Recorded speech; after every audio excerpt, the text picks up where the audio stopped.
Hello विद्यार्थियों, इस video में हम चर्चा करेंगे अपनी जो रेस्पिरेटरी चैप्टर है, श्वसन का जो चैप्टर है उसका 30 श्वसन की क्रियाविधि के तीसरे चरण की।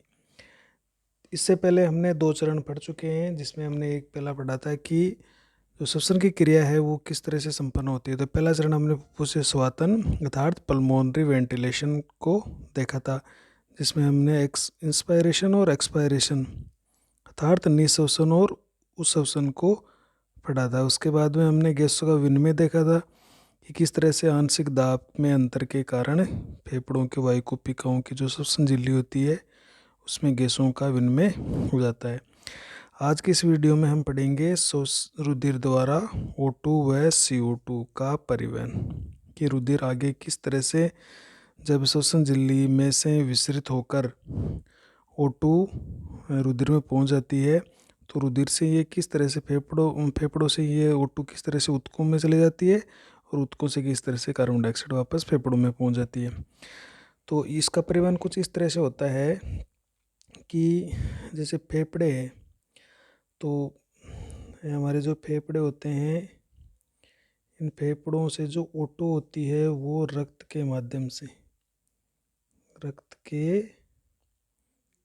से कहाँ तक पहुँच जाती है, हमारे जो ऊतक होते हैं उन ऊतकों तक पहुँच जाती है। और ऊतकों में क्या होती है, फिर बहुत सारी उपापचयी क्रियाएं ऊतकों में। ऊतक क्या होते हैं, कोशिकाओं के समूह होते हैं, तो वहाँ पर उपापचयी क्रियाएं होती है। उन उपापचयी क्रियाओं से क्या बनती है, CO2 बनती है। और वो वापस वो CO2 है वो रक्त के माध्यम से ये जो CO2 है ये वापस हमारे फेफड़ों में आ जाती है। तो इस तरह से फेफड़ों से ऑक्सीजन का परिवहन रक्त के माध्यम से ऊतकों तक होता है, और ऊतकों से जो उपापचयी क्रियाओं के दौरान कार्बन डाइऑक्साइड निर्मित होती है, क्योंकि ऊतकों के अंदर जब ऑक्सीजन अंदर जाएगी तो वहाँ ऑक्सीजन की उपस्थिति में कई उपापचयी क्रियाएं चलेगी, तो वहाँ पर कार्बन डाइऑक्साइड का फॉर्मेशन होगा और वहाँ से कार्बन डाइऑक्साइड है वो वापस रक्त के माध्यम से हमारे फेफड़ों तक आ जाएगी। फेफड़ों से हम इस कार्बन डाइऑक्साइड को वायुमंडल में बाहर कर देंगे। तो इनमें दो दो गैसों का परिवहन है, एक तो हो गया ऑक्सीजन का परिवहन और दूसरा हो गया कार्बन डाइऑक्साइड का परिवहन। तो इसमें हम दोनों गैसों का परिवहन पढ़ेंगे। तो सबसे पहले फर्स्ट अपन देखेंगे O2 का परिवहन। O2 का परिवहन, आखिर इस ऑक्सीजन का परिवहन किस तरह से संपन्न होता है। तो देखिए, हमारे शरीर में उस ऑक्सीजन का जो परिवहन होता है वो दो तरीके से होता है, जिसमें एक होगा विलयन के रूप में। वो कैसे, और ये विलयन के रूप में है, ये मात्र 3% ऑक्सीजन का परिवहन होगा। जो 97%, 97% जो ऑक्सीजन बच गई वो हमारे HP के द्वारा होगी। तो विलयन का मतलब ये है कि हमारे रक्त में क्या होता है, प्लाज्मा पाया जाता है। रक्त के 2 भाग पढ़ते हैं, पर रक्त हम पढ़ेंगे तब इसके 2 भाग पढ़ेंगे, प्लाज्मा और रक्त कोशिकाएं। रक्त कोशिका में RBC, WBC और प्लेटलेट्स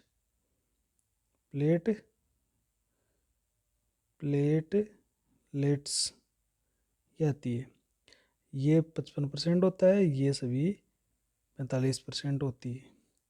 तो RBC, WBC और प्लेटलेट अर्थात बिंबाणुओं को छोड़ दें तो बाकी का जो तरल और पीला सा तरल पदार्थ बचता है उसको अपन प्लाज्मा कहते हैं। इन कोशिकाओं के अलावा जितने भी कोई मटेरियल घुला रहता है वो हमारे रक्त के प्लाज्मा में घुला रहता है। तो वो सारी गैसें भी प्लाज्मा में घुली रहती है।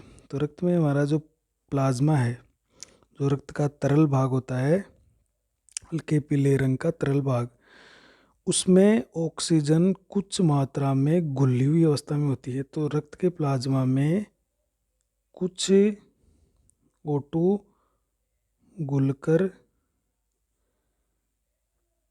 परिवहन करती है। तो ये हो गया है कि विलयन के रूप में मतलब हो गया है कि ऑक्सीजन है वो घुलनशील अवस्था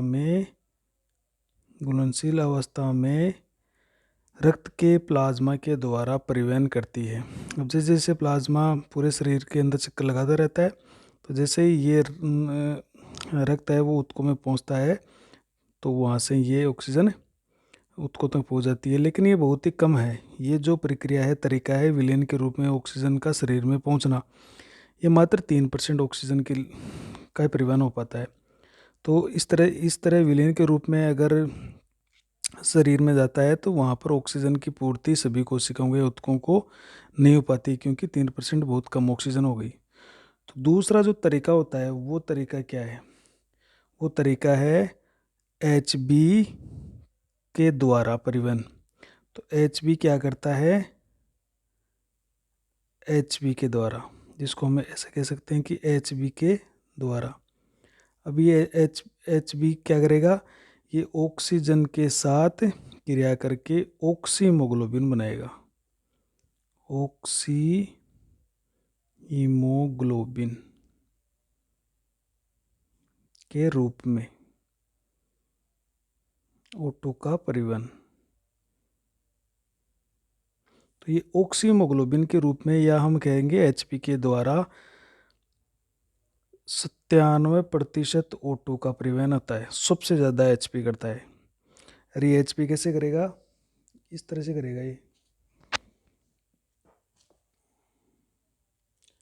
HB का एक अणु मतलब हम ये कह सकते हैं कि HB जो है उसका एक अणु 4 ऑक्सीजन के अणुओं को जोड़ता है और उनको ऊतकों में ले जाकर 4 ऑक्सीजन के अणुओं को, ये 4 ऑक्सीजन के अणु हो गए। तो ये जो संरचना बनी है कि ऑक्सीजन के साथ ये HB जुड़ा हुआ है, तो इसको हम कहेंगे ऑक्सीहीमोग्लोबिन। ऑक्सीहीमोग्लोबिन, इसको देखो इस तरह से भी लिख सकते हैं हम, ऑक्सीहीमोग्लोबिन। इसको अलग अलग स्पेलिंग होती है इसकी, HEHAEO या HEMO, तो दोनों ही सही है, ऑक्सीहीमोग्लोबिन और ऑक्सीहीमोग्लोबिन। तो इस तरह से एक HP का अणु 4 ऑक्सीजन के अणुओं को बांधकर हमारे शरीर में ऑक्सीजन का परिवहन करता है।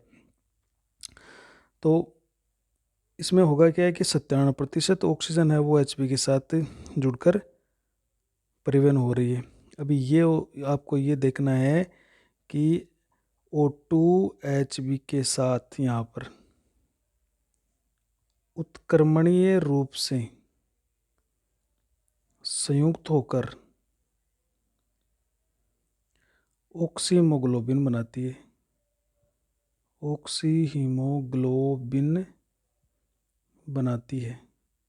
उत्क्रमणीय का मतलब है ये जैसे रक्त में O2 होती है तो वहाँ से ये इसको अटैच करके HbO2 4 बनाता है, अर्थात ऑक्सीमोग्लोबिन बना लेता है। जैसे ही ऊतकों में जाता है ऑक्सीमोग्लोबिन, ये वापस HB और ऑक्सीजन में टूट जाता है, अर्थात ये दोनों दिशाओं में प्रक्रिया होती है। इस कारण ये एक उत्क्रमणीय प्रक्रिया है ये। और ये रुधिर के अंदर तो इस तरह से ये HB देखो O2 को साथ अटैच कर लेगा, और जैसे ही ये जो ऑक्सीमोग्लोबिन बन जाएगा ये ऊतकों में जाएगा, और ऊतकों में जाने के पश्चात ये HB और O2 के अंदर वापस विघटित हो जाएगा, और HB ब्लड में रहेगा और O2 है वो ऊतकों के अंदर अवशोषित कर ली जाएगी, वहाँ पर काम में आ जाएगी। तो एक तरह से उत्क्रमणीय रूप से ये संयुक्त होकर दोनों ऑक्सीजन हीमोग्लोबिन का निर्माण करेंगे। यह यौगिक एक अस्थायी यौगिक है, ये भी ध्यान रखना आपको। अस्थायी यौगिक होता है। ये जो ऑक्सीमोग्लोबिन होता है ये स्थायी नहीं होता कभी, ये अस्थायी होता है। अगर स्थायी होता तो ऊतकों में जाने के पश्चात भी HB से ऑक्सीजन विमुक्त नहीं होती, इसलिए अस्थायी है। जैसे ही ऑक्सीमोग्लोबिन ऊतकों में पहुंचता है HB पुनः Hb और O2 में विघटित हो जाती है, और ये O2 तो ऊतकों को मिल जाती है और Hb अपना काम फिर से करने लग जाता है। तो ये एक अस्थायी यौगिक है।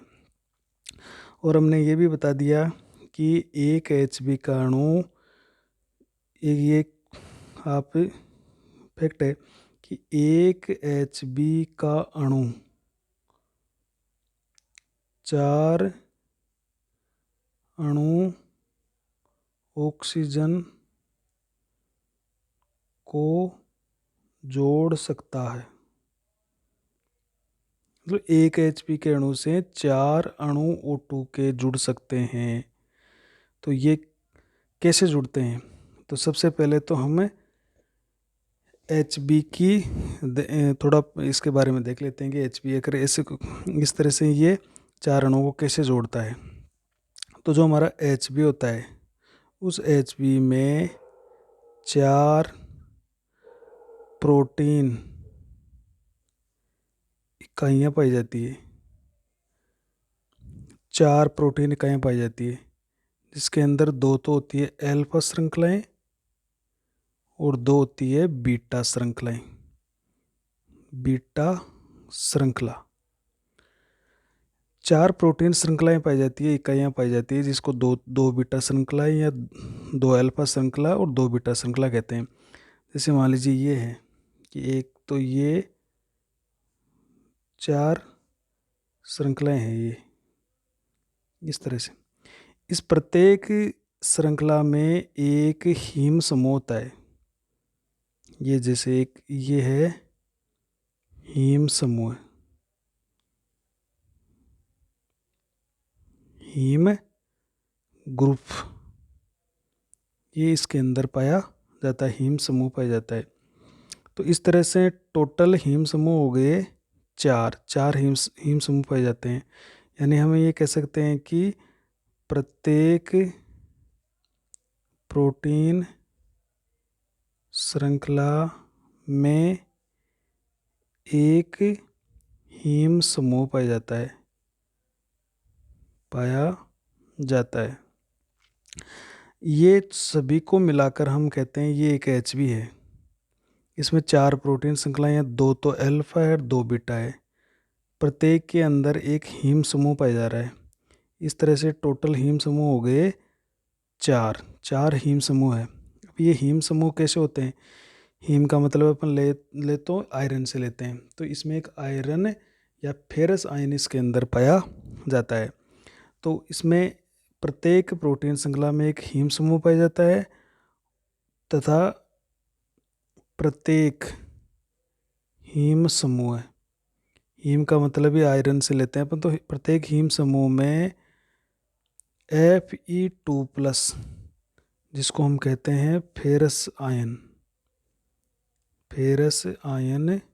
पाया जाता है। ये एक हीम समूह है। इसमें प्रत्येक हीम समूह मतलब Hb में 4 तो प्रोटीन श्रृंखलाएं हैं और प्रत्येक प्रोटीन श्रृंखला में हीम समूह पाया जाता है। ये हीम समूह क्या होता है? इस प्रोटीन श्रृंखला से मजबूती से कसकर जुड़ा हुआ रहता है।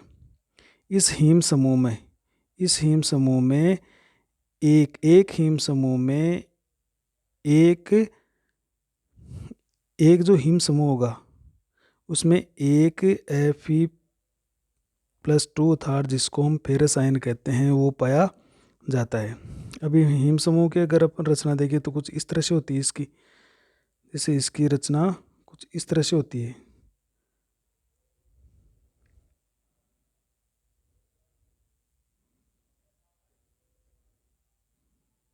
जैसे इसके अंदर ये हीम समूह है, इसमें 4 एक विषम चक्रीय, जिसको विषम कोणीय विषम चक्रीय अपन कहेंगे। इसमें देखिए 4, इसमें एक नाइट्रोजन समूह होता है इसके अंदर। तो इस तरह से एक विषम चक्रीय यौगिक है, जिसमें ये चारों कोनों पर पाइरोल वलय पाई जाती है इसके अंदर। ये है पाइरोल वलय। तो इस तरह से ये 1 2 3 और 4 पाइरोल वलय पाई जा रही है। इन पायरोल के बिल्कुल बीच में पाया जाता है Fe2+ आयन। ये Fe2+ आयन पाया जाता है। इस पूरी जो ये है एक हिम समूह है, इस पूरी जो ये विषम कोणीय विषम चक्रीय जो वलय है, इस वलय को हम कहते हैं पोरफायरिन वलय। ये पोरफायरिन वलय है। इस पोरफायरिन वलय के अंदर 4 पायरोल वलय पाई जाती है। 4 पायरोल वलय। ये पूरी पोरफायरिन वलय विषम चक्रीय है। इसके अंदर ये 1, 2, 3 और 4 ये 4 जो आपको रिंग दिख रही है, ये पायरोल वलय कहलाती है। तो इस तरह से 4 पायरोल वलय इसके अंदर पाई जा रही है। और ये जो 4 पायरोल वलय हैं, इनके बीचों बीच केंद्र में Fe2+ आयन मतलब इनसे जुड़ा रहता है। तो ये बीचों बीच जो Fe2+ आयन है, इन 4 पायरोल वलय से जुड़ा हुआ है। तो ये एक हिम समूह है। इस तरह से ये एक की संरचना अपन देख रहे हैं। तो इस तरह से ये 4 हिम समूह होते हैं, और 4 हिम समूह होने से इसके अंदर 4 Fe2+ आयन उपस्थित हो जाते हैं। अब ये जो Fe2+ है, इसी से ये जो आयन है, इसी से ऑक्सीजन अणु जुड़े होते हैं। तो हम ये कह सकते हैं कि एक जो Hb का अणु है, उसमें 4 Fe2+ आयन है। तो मतलब ये कितने अणुओं को जोड़ सकते हैं? 4 ऑक्सीजन अणुओं को जोड़ सकते हैं। तो ये बात आ गई। तो हमने ऊपर कहा था कि इसमें 4 O2 के अणु जुड़े रहते हैं। तो इसका कारण यही है कि इसमें 4 Fe2+, जिसको फेरस आयन बोलते हैं, उनके द्वारा ये 4 O2 के अणु जुड़े हुए होते हैं। तो हम ये कह देंगे कि एक Hb का अणु 4 ऑक्सीजन के अणुओं को जोड़ सकता है। मतलब ये बात यह आती है कि एक Hb+ 4 O2 4 अणु हो गए, और ये उत्क्रमणीय होता है हमेशा, और ये Hb 4 O2 के अणुओं को जोड़ सकता है। ये बन गया, और इसे हम कह रहे हैं ऑक्सीहीमोग्लोबिन। ये ऑक्सीहीमोग्लोबिन हो गया। ये जब ब्लड में होता है तो ये O2 को जोड़ लिया, जैसे उत्को में जाता है ये ऑक्सीहीमोग्लोबिन वापस हीमोग्लोबिन और ऑक्सीजन में कन्वर्ट हो जाता है। अब एक यहाँ पर एक महत्वपूर्ण बात ये है, महत्वपूर्ण बात तो ये है कि जब Hb अणु से ये 4 O2 अणु जुड़ते हैं, तो हम कई बार ये कहते हैं कि ऑक्सीजन का जुड़ना ऑक्सीकरण कहलाता है। लेकिन यहाँ पर Hb का ऑक्सीकरण नहीं हुआ है। इसलिए नहीं हुआ है क्योंकि यहाँ पर फेरस आयन है, और उसकी अवस्था में कोई चेंज नहीं है। फेरस है वो अपने फेरस में ही बना हुआ है, इसमें कोई चेंज नहीं है। केवल ये एक जुड़ाव है, एक अटैचमेंट है, जो कि अस्थायी रूप से होता है। यह अस्थायी रूप से एक जुड़ाव है। जैसे ही ये यौगिक अस्थायी यौगिक, ये हमने क्या कहा है, ऑक्सीहीमोग्लोबिन को अस्थायी यौगिक कहा है, ये परमानेंट नहीं है। तो जैसे ये अस्थायी यौगिक उत्कों में पहुंचता है, ये टूट जाता है, और Hb और O2 अलग अलग हो जाते हैं। तो यहाँ पर हम Hb का ऑक्सीकरण नहीं कहेंगे। तो ये कि मोस्ट इम्पोर्टेंट बात यही है कि ऑक्सीहीमोग्लोबिन बनने के दौरान, हमें इसको इस तरह से कह सकते हैं कि बनने के दौरान Hb से O2 जुड़ते हैं, ये निश्चित है। इस प्रक्रिया में Fe2+, जिसको हम क्या कह रहे हैं, फेरस आयन है, Fe2+ में ही बना रहता है।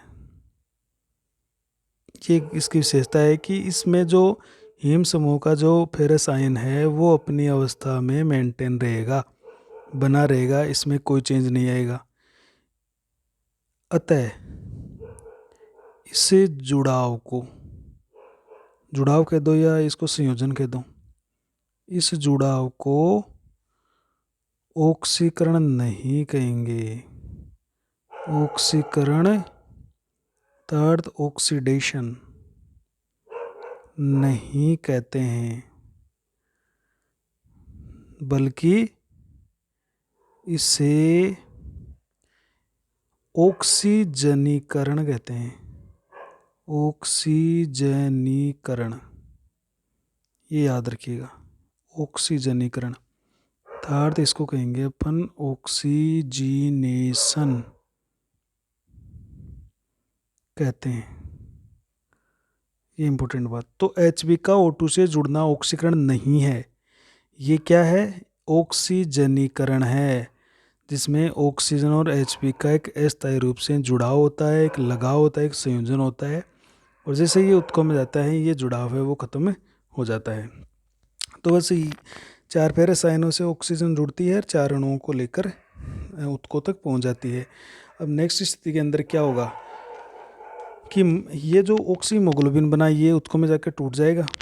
तो एक तो बात अपन ये पढ़ेंगे कि ये जो ऑक्सीमोग्लोबिन बन रहा है इसका जुड़ाव, इसका संयोजन है वो किन किन बातों पर निर्भर करता है।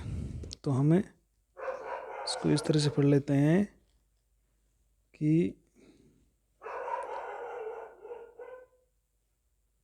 ऑक्सीहीमोग्लोबिन Hb के साथ O2 का जुड़ाव, ये जो Hb के साथ O2 का जुड़ाव है अर्थात ऑक्सीमोग्लोबिन का बनना, ये pH पर निर्भर करता है, तापमान पर निर्भर करता है, और एक आरबीसी के अंदर एक लवण पाया जाता है साल्ट, जिसका नाम है डाईफॉस्फोगिल्सरेट। डाईफॉस्फोगिल्सरेट, इसको हम कहेंगे DPG, शॉर्ट में इसको हम क्या कहेंगे? DPG, मतलब हो गया इसका डाईफॉस्फोगिल्सरेट। डाई से डी, फॉस्फो से पी और गिल्सरेट से जी, तो ये इसका शॉर्ट रूप हो गया DPG। तो ये है pH, तापमान, डाईफॉस्फोगिल्सरेट और PO2। PO2 को हम कहते हैं ऑक्सीजन का आंशिक दाब पर निर्भर करता है। तो जो ऑक्सीजन का Hb के साथ जो जुड़ाव है ऑक्सीमोग्लोबिन की निर्माण की प्रक्रिया है वो एक तो pH पर निर्भर करेगी, तापमान कितना है, और वहाँ पर डाईफॉस्फोगिल्सरेट की कितनी मात्रा है, और PO2 कितना है। तो PO2 तो हम जानते हैं कि ये ऑक्सीजन का आंशिक दाब होता है, आंशिक दाब। तापमान आप अंदर टेम्परेचर कम ज़्यादा। pH का मतलब है कि H-आयन की सांद्रता, H-आयन की सांद्रता। और ये जो DPG है, ये जो हमारी आरबीसी है, उस आरबीसी में पाया जाने वाला लवण है जो Hb द्वारा ऑक्सीजन मुक्त करने में सहायक है। एक ऐसा साल्ट है जो Hb से O2 को मुक्त करने में मदद करता है। तो मुक्त करने में मदद करेगा, इसका मतलब है अगर DPG ज़्यादा होगा तो ऑक्सीजन Hb के साथ जुड़ेगी नहीं। तो अगर DPG कम होगा तब ये ज़्यादा जुड़ाव होगा। तो इसका मतलब ये है कि क्योंकि खुद क्या कर रहा है, Hb से ऑक्सीजन को बाहर भेज रहा है, हटा रहा है या मुक्त कर रहा है, इस कारण से DPG की मात्रा है वो कम होनी चाहिए ऑक्सीजन का Hb से जुड़ाव के समय। तो ये इसकी इम्पोर्टेंट बात है ये। तो हमें इसमें कौन कौन सी स्थितियां ले सकते हैं कि यदि ऑक्सीहीमोग्लोबिन को बनाना है तो उसके लिए अनुकूल घटक कौन कौन से होंगे? अनुकूल घटक तो वो कौन कौन से होंगे? तो वो तो एक होगा उच्च PO2 होना चाहिए। ये सबसे मेन बात है, ये सबसे मुख्य है, मुख्य घटक है कि उच्च PO2 होना चाहिए। ऑक्सीजन का आंशिक दाब हमेशा ज़्यादा होना चाहिए, और ऑक्सीजन का आंशिक दाब ज़्यादा होगा तो ऑक्सीहीमोग्लोबिन बड़ा आसानी से बन जाएगा। दूसरी बात है निम्न PO2 होना चाहिए, निम्न PCO2। निम्न PCO2 का मतलब है उस समय कार्बन डाइऑक्साइड की मात्रा वहाँ पर कम होनी चाहिए और O2 की मात्रा PO2 की मात्रा ज़्यादा होनी चाहिए। PCO2 का मतलब है कार्बन डाइऑक्साइड का आंशिक दाब कम होना चाहिए। तीसरी बात, निम्न H धनायन सांद्रता, H धनायन की सांद्रता कम होनी चाहिए। अगर H धनायन की सांद्रता कम होगी तो हम उसको इस तरह भी कह सकते, उच्च pH भी उसको कह सकते हैं। H धनायन की सांद्रता जितनी कम होगी pH उतनी ही ज़्यादा बढ़ती जाएगी। ये भी एक फैक्ट है। तीसरी बात ये है कि पहली बात तो उच्च PO2 और दूसरी कि निम्न PCO2 होना चाहिए और निम्न H धनायन की सांद्रता, H धनायन की सांद्रता, क्योंकि H धनायन ज़्यादा होगा तो वहाँ पर ये क्या करेगा, ऑक्सीजन को Hb से जुड़ने नहीं देंगे। ये H धनायन क्या करेंगे खुद, अगर ये H धनायन होते हैं तो ये खुद Hp के साथ जाकर जुड़ जाते हैं। तो अगर ज़्यादा H धनायन होंगे तो वो ऑक्सीजन को Hb से जुड़ने नहीं देंगे, इसलिए H धनायन की सांद्रता वो कम होनी चाहिए। चौथी बात, हम इसको पहली, दूसरी, ये तीसरी और चौथी शर्त ये है कि वहाँ पर जो टेम्परेचर है वो कम होना चाहिए, निम्न तापमान होना चाहिए, क्योंकि तापमान अगर बहुत ज़्यादा होगा तो वैसे ही O2 है वो, उसकी गतिज ऊर्जा ज़्यादा रहेगी और वो उसके जुड़ाव में दिक्कत आएगी। तो तापमान है वो कम होना चाहिए। और पांचवी बात ये है कि निम्न DPG होना चाहिए, निम्न DPG, इसको शॉर्ट में लिख रहा हूँ मैं कि निम्न DPG होना चाहिए। तो देखो इन सभी अनुकूल स्थितियों को आप समझो कि ऑक्सीहीमोग्लोबिन के लिए हमें कौन कौन सी अवस्थाएं चाहिए। उच्च PCO2 चाहिए, क्योंकि अगर ऑक्सीजन का आंशिक दाब अच्छा होगा तो जाहिर सी बात है Hb से ऑक्सीजन बहुत अच्छे से जुड़ेगी। निम्न PCO2 होना चाहिए, कार्बन डाइऑक्साइड का आंशिक दाब कम होना चाहिए, तो अगर कम होगी कार्बन डाइऑक्साइड तो ऑक्सीहीमोग्लोबिन अच्छे से बनेगा। निम्न H धनायन की सांद्रता होनी चाहिए, H धनायन की सांद्रता कम होगी तो ये Hb से नहीं जुड़ पाएंगे, और नहीं जुड़ेंगे तो ऑक्सीजन Hb से आराम से जुड़ जाएगी। चौथी बात ये कि निम्न तापमान होना चाहिए, तापमान कम होगा तो ऑक्सीजन Hb से आसानी से जुड़ पाएगी। और निम्न DPG होना चाहिए, ये जो RBC के अंदर पाया जाता है ये साल्ट, ये क्या खुद क्या काम करता है, हमने ऊपर देखा था कि ये Hb द्वारा O2 मुक्त करने में सहायक होता है, मतलब ये काम करेगा, ये काम करता है, ये काम कर, इसका काम ये है कि जो ऑक्सीहीमोग्लोबिन है उससे ऑक्सीजन को बाहर निकाल देना। तो ये कम होगा तभी O2 Hb से जुड़ पाएगी, तो निम्न DPG होना चाहिए। तो ये तो इसके बाद हो गई।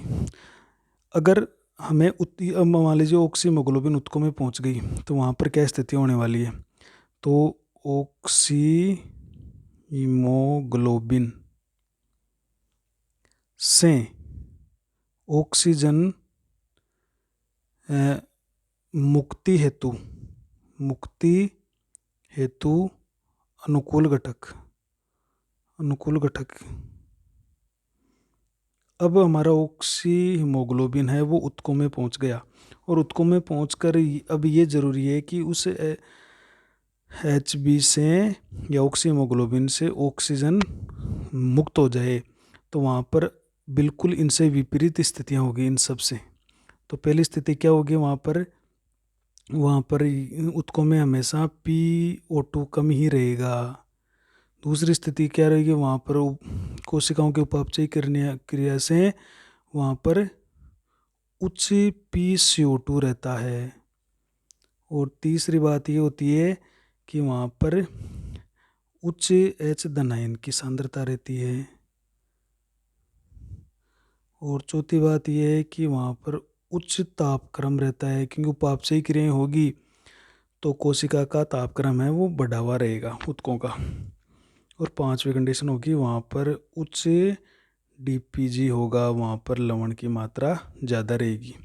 तो इनमें सबसे इम्पोर्टेंट जो घटक है वो ये है, सबसे मुख्य घटक, कि वहाँ पर ऊतकों में PCO2 ज़्यादा रहेगी। तो वहाँ पर ये घटक अगर निम्न PO2 रहेगा, वहाँ पर उच्च PCO2 रहेगा, उच्च H धनायन की सांद्रता रहेगी, वहाँ पर तापक्रम भी ज़्यादा रहेगा क्योंकि उपापचयी क्रियाएं ज़्यादा होगी, और उपापचयी क्रियाओं के दौरान से DPG अधिक बनेगा और तो ये साल्ट की मात्रा भी अधिक रहेगा।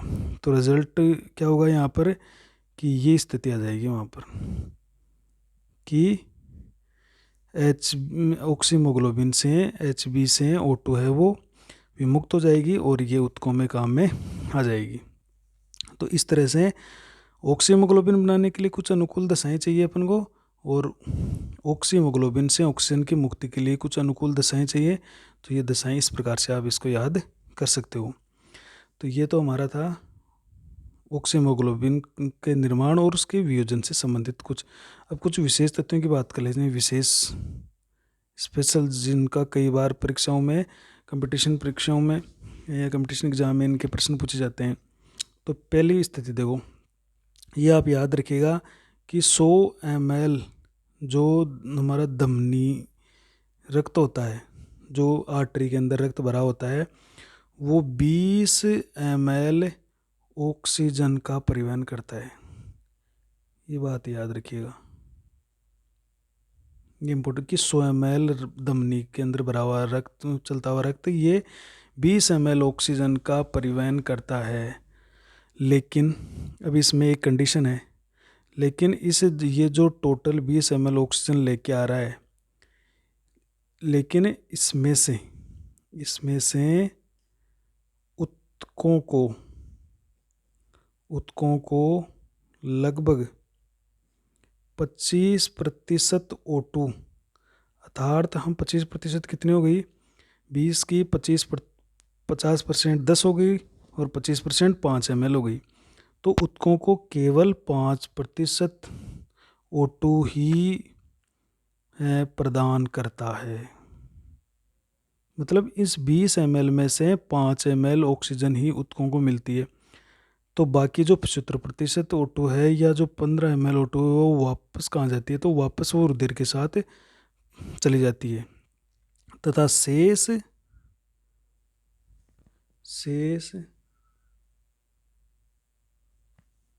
75% O2, 75% कितनी हो गई, 5 × 15, तो 15 ml O2 ये वापस सीरा रक्त में पहुंच जाती है, लौट जाती है। मतलब ये हुआ कि धमनी के अंदर जो रक्त है वो रक्त आया जैसे 100 ml रक्त, तो ये 100 ml रक्त है वो 20 ml ऑक्सीजन को लेके आया है। उस 20 ml में से मात्र 5 ml O2, अर्थात ये कितना परसेंट हो गया, 25% O2, ये कहाँ पहुँच गई, ऊतकों में चली गई, ऊतकों में इतनी जाती है। बाकी जो 75% O2 है, अर्थात 15 ml, वो वापस सीरा रक्त के अंदर पहुंच जाती है। तो इस तरह से हमारे ऊतकों में केवल 5 ml अर्थात 25% O2 ही पहुंच पाती है। तो ये प्रश्न बनता है कि हमारे ऊतकों को कुल परिवहित ऑक्सीजन का कितना प्रतिशत प्राप्त होता है। तो कुछ कुल परिवहित जो ऑक्सीजन है उसका मात्र 25% ऑक्सीजन उपलब्ध हो पाती है और 75% वापस लौट जाती है। या हम ये कह सकते हैं कि 100 ml रक्त कितने ml ऊतकों को उपलब्ध करवाता है, तो 100 ml रक्त है वो केवल 5 ml ऑक्सीजन केवल ऊतकों को उपलब्ध कराता है। 15 ml जो O2 है वो वापस रिटर्न हो जाती है, लौट जाती है। अर्थात हम ये कह सकते हैं कि 100 ml जो धमनी रक्त है वो 20 ml O2 का परिवहन करता है, वो पूरी ऑक्सीजन का परिवहन ऊतकों तक नहीं होता है, उसमें केवल और केवल 25% ही काम में आती है। तो ये एक फैक्ट है, इसको याद रखिएगा। नेक्स्ट अपन बात कर लेते हैं दूसरे पॉइंट की। हम ये मापते हैं या ऐसा रिसर्च से मालूम है कि 100 ml रक्त में 15 ग्राम HB 15 ग्राम HB पाया जाता है। ये अन्वेषण से पता चला है कि 100 ml रक्त में 15 ग्राम HB पाया जाता है। तो हम ये कह रहे हैं कि 100 ml रक्त में 15 ग्राम HB है और 100 ml रक्त, ऊपर हमने कहा कि 100 ml रक्त कितनी ऑक्सीजन का परिवहन करता है, 20 ml O2 का परिवहन करता है, ये हम कह रहे हैं। तो इसका मतलब है इससे अगर 1 ग्राम हम ये कह दें कि 15, इसका मतलब हो गया 15 ग्राम HB 20 ml O2 का परिवहन करेगा। तो हम ये कह सकते हैं कि 15 ग्राम HB के द्वारा, इसको इस तरह भी लिख सकते हैं, 20 ml O2 का परिवहन होता है। इसको ऐसे भी कह दो आप, 20 ml O2 का परिवहन हो गया। तो अगर 1 ग्राम HB की बात करें, 1 ग्राम HB के द्वारा O2 का परिवहन, तब हम ये कह देंगे कि 1 ग्राम कितना करेगा, 20/15, तो ये लगभग 1.333 इस तरह का आएगा। तो या इसको हम मान लेते हैं 1.34 ml, इसको मान लेंगे। अर्थात 1 ग्राम HB 1.34 ml O2 का परिवहन करेगा। तो हम ये कह सकते हैं कि 1 ग्राम HB के द्वारा 1.34 ml ऑक्सीजन का परिवहन किया जाता है। तो अगर यहाँ पे आपको यहाँ दे दे कि 100 ग्राम HB कितना करेगा, तो हम इसको 100 से गुना कर देंगे। 1000 ग्राम कितना करेगा, तो इसको 1000 से गुना करके उस प्रश्न के उत्तर को हम निकाल सकते हैं। नेक्स्ट तीसरे नंबर की हम विशेष पॉइंट की बात कर लेते हैं कि होता क्या है कि जैसे ही ऑक्सीमोग्लोबिन, जैसे ही जो ऑक्सीहीमोग्लोबिन होता है वो हमारे ऊतकों में पहुंचता है, तो हम जानते हैं कि ऊतकों में क्या होता है, पहुंचता है, और ऊतकों में जो उपापचय क्रियाएं होती हैं उन उपापचय क्रियाओं के कारण कार्बन डाइऑक्साइड बनती है। तो ऊतकों में कार्बन डाइऑक्साइड की सांद्रता बढ़ जाती है। अब इस सांद्रता के कारण, जिसके कारण ऑक्सीहीमोग्लोबिन से O2 मुक्त होने लगती है। मतलब कारण इसका ये है कि जैसे ही ऑक्सीहीमोग्लोबिन ऊतकों में पहुंचता है तो ऊतकों में क्या होता है, CO2 की मात्रा या सांद्रता बहुत ज़्यादा बढ़ जाती है, जिसको हम कहेंगे कि PCO2 बहुत ज़्यादा बढ़ा हुआ रहता है, जिसके कारण क्या होता है, ऑक्सीहीमोग्लोबिन से O2 मुक्त होने लगती है, जो हमने कंडीशन पढ़ी थी। इस प्रभाव को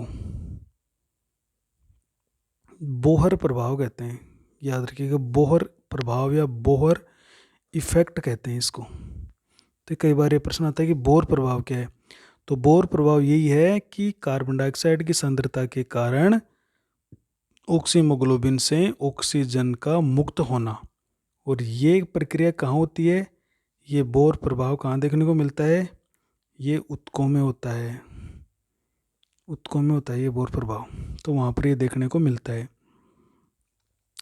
इसका मतलब है हम ये कह सकते हैं कि जो ऑक्सीमोग्लोबिन है ये से ऑक्सीजन की मुक्ति में सर्वाधिक महत्वपूर्ण जो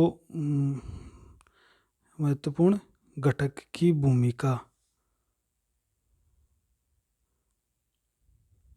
सर्वाधिक महत्वपूर्ण घटक, ये ऐसा कह दो कि ऑक्सीमोग्लोबिन से ऑक्सीजन की मुक्ति में सर्वाधिक महत्वपूर्ण घटक है वो PCO2 होता है। ये सबसे इम्पोर्टेंट घटक है। ये जब ऊतकों में ज़्यादा होता है तो ये HP से ऑक्सीजन की मुक्ति में सबसे ज़्यादा सहायक होता है। बाकी के जो अन्य घटक है ना, वो अन्य घटक इसमें अन्य जो घटक है वो इसमें सहायक होते हैं, जैसे DPG है या H9 की सांद्रता है या अधिक तापमान है, तो वो इसमें मदद करेंगे। चौथा स्पेशल पॉइंट पढ़ते हैं। HB जो है, HB ऑक्सीजन की तुलना में, एक कार्बन डाइऑक्साइड का कार्बन मोनोऑक्साइड का आपने नाम सुना होगा। HB ऑक्सीजन की तुलना में CO, इसको क्या बोलते हैं, कार्बन मोनोऑक्साइड। ऑक्सीजन का एक परमाणु है तो इसलिए मोनो गया है CO, तो कार्बन मोनोऑक्साइड से अधिक बंधुता, यदि HP ऑक्सीजन की तुलना में कार्बन मोनोऑक्साइड से अधिक बंधुता दर्शाता है। यदि आप ऐसा मानो कि अगर HB को O2 और CO दे दी जाए, ऑक्सीजन और कार्बन मोनोऑक्साइड दोनों दे दी जाए, तो सबसे पहले किससे जुड़ेगा, तो सबसे पहले जुड़ेगा ये कार्बन मोनोऑक्साइड से, क्योंकि इसकी बंधुता ऑक्सीजन की तुलना में काफ़ी ज़्यादा होती है, लगभग 200 गुना ज़्यादा। तो जैसे ही ऑक्सीजन और CO हम देते हैं तो ये CO को सबसे पहले जोड़ेगा, क्योंकि ये बंधुता ऑक्सीजन से 200 गुना अधिक ये जुड़ने की प्रवृत्ति दर्शाता है। तो ये HB क्या करेगा, ये HB CO के साथ जुड़कर, ये बहुत एक खतरनाक कंडीशन होती है, जुड़कर काले रंग का स्थायी यौगिक, ये एक बहुत ही महत्वपूर्ण बात है यहाँ पर, काले रंग का और एक स्थायी यौगिक जिसको हम कहेंगे कार्बोक्सी हीमोग्लोबिन, ये बन गए यहाँ पर। कार्बोक्सी हीमोग्लोबिन का निर्माण होता है जो जहरीला होता है, ये जो कार्बोक्सी हीमोग्लोबिन बना, क्योंकि ये O2 की तुलना में बहुत ज़्यादा बंधुता दर्शाता है HB इसके साथ। तो जैसे ही सर्दियों के दिन, ये कब बना, जैसे सर्दी का टाइम है, सर्दियों में हमने अंगीठी जलाई और अंगीठी को बंद कमरे में उसको रख के, कई व्यक्ति उसको भूल जाते हैं, तो धीरे धीरे ऑक्सीजन को लेती रहती है, और जैसे उस कमरे में, बंद कमरे में ऑक्सीजन की कमी होती है, तो ऑक्सीजन की अपर्याप्त मात्रा में अगर कोई कार्बन जलता है तो वहाँ पर CO बनती है, और CO है वो ब्लड में, श्वास के साथ, ब्लड के HP के साथ जुड़कर ये कार्बोक्सी हीमोग्लोबिन बनाएगी। तो ये बहुत जहरीला होता है, ये जहरीला होने के कारण व्यक्ति का दम घुटने पर मृत्यु हो जाती है। तो सर्दियों के दिनों में आमतौर पर बंद कमरे में अंगीठी जलाने पर ये कार्बोक्सी हीमोग्लोबिन जैसा काले रंग का और स्थायी यौगिक बनता है। ये अंदर जाकर टूटता भी नहीं है, स्थायी जाकर जमने लगता है और जहरीला भी होता है। इस कारण से ये एक खतरनाक यौगिक होता है जो हमारे स्वास्थ्य के लिए हानिकारक होता है। तो इससे बचाव ये है कि इसमें बंद कमरे में हमें अंगीठी को जलाने से बचना चाहिए, या सोते समय उस अंगीठी को बाहर रख देना चाहिए। एक कंडीशन और है कि कई बार हम मेटाहीमोग्लोबिन की स्थिति आती है कि जो ये HB है, ये जैसे ओजोन है, ओजोन, इसका ओजोन का सूत्र होता है O3 के साथ जुड़कर जुड़ जाती है और उसके साथ जुड़कर भी एक स्थायी यौगिक बनाती है। स्थायी यौगिक मेट हीमोग्लोबिन।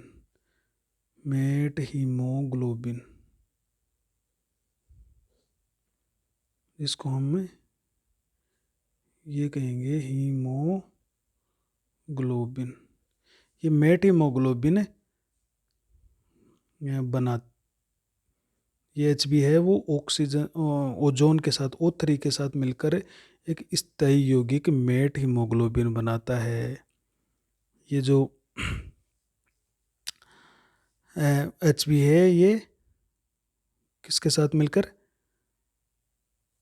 ओजोन के साथ मिलकर मेट हीमोग्लोबिन बनाता है। तो इसमें होगा क्या, देखो ये मेट हीमोग्लोबिन क्यों, ये क्या करेगा, Hb का ऑक्सीकरण कर देगा। Hb होता है, उस Hb में क्या होता है हम जानते हैं कि Fe2+ होता है, Fe2+। तो इस Hb को ये इस आयन को Fe3+ में चेंज कर देता है। तो ये एक मेटेलोप्रोटीन का रूप हो गया। मेटेलोप्रोटीन का रूप होने के कारण इस क्योंकि ये प्रोटीन है ही, तो ये कि मेटेलोप्रोटीन का रूप होने के कारण इसे मेट हीमोग्लोबिन कहते हैं। ये जो मेट हीमोग्लोबिन है ये एक चॉकलेटी आता है ना, उस कलर का, चॉकलेटी रंग का, भूरे रंग का चॉकलेट